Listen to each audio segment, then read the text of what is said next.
Assalamu alaikum, I'm Aisha and you're watching Samaa News. Here are today's headlines. Iranian Foreign Minister Abbas Araghchi has reached Islamabad to discuss proposals for restarting peace talks with the US, offering some hope for an end to the 8-week war that has killed thousands and sown turmoil in global markets. The delegation was received by Deputy Prime Minister Ishaq Dar and Field Marshal Asim Munir upon arrival. During the visit, the Iranian Foreign Minister is expected to hold meetings with senior Pakistani leadership, including Prime Minister Shehbaz Sharif.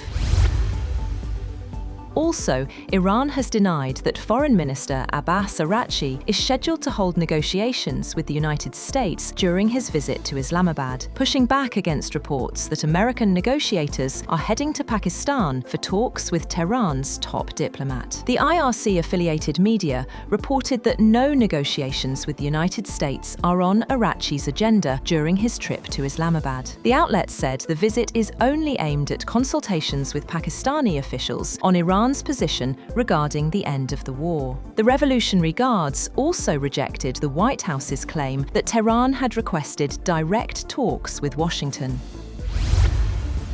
On the other hand, US President Donald Trump has claimed that Iran plans to make an offer aimed at satisfying US demands, as peace talks were expected to resume in Pakistan. He said during a phone interview with Reuters that they're making an offer and we'll have to see. Trump said he did not know what the offer would be yet. When asked who the US was negotiating with, Trump said he didn't want to say that, but they were dealing with the people that are in charge now. Meanwhile, US envoys Steve Witkoff and Jared Kushner are set to leave for Islamabad on Saturday for Pakistan-mediated talks with Iran. White House Press Secretary Caroline Leavitt says Tehran is willing to engage directly, with Donald Trump open to giving diplomacy a chance. Vice President J.D. Vance is not currently planning to attend, but he will be on standby to travel to Islamabad if negotiations progress. On the other hand, U.S. Defense Secretary Pete Hegseth has said that the blockade on Iran is expanding beyond the region, calling it global. Speaking in the Pentagon briefing room, he said the U.S. Navy is enforcing the blockade without hesitation, adding that Iran still has a chance to make a deal. According to Hegseth, more than 30 vessels have already been turned away from the Strait of Hormuz, as pressure on Tehran continues to build.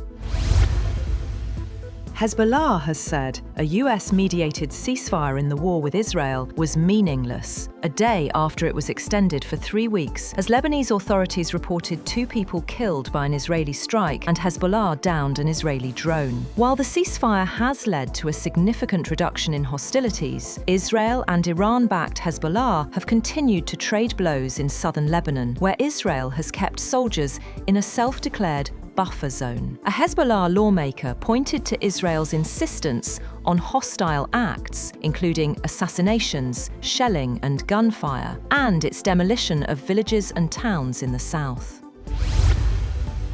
A major Russian overnight attack on Ukraine has killed 4 people and injured more than 30 others, as Moscow launched over 660 drones and missiles in a barrage that targeted the city of Dnipro in southeastern Ukraine and hit several other regions. Regional Governor Alexander Hanza said 2 corpses were recovered from a building hit by a Russian strike in Dnipro, adding that 5 other people could still be trapped in the rubble. He said another 21 people in the city were wounded. In the northern region of Chernihiv, the governor said missile and drone attacks killed 2 people and wounded 7 others.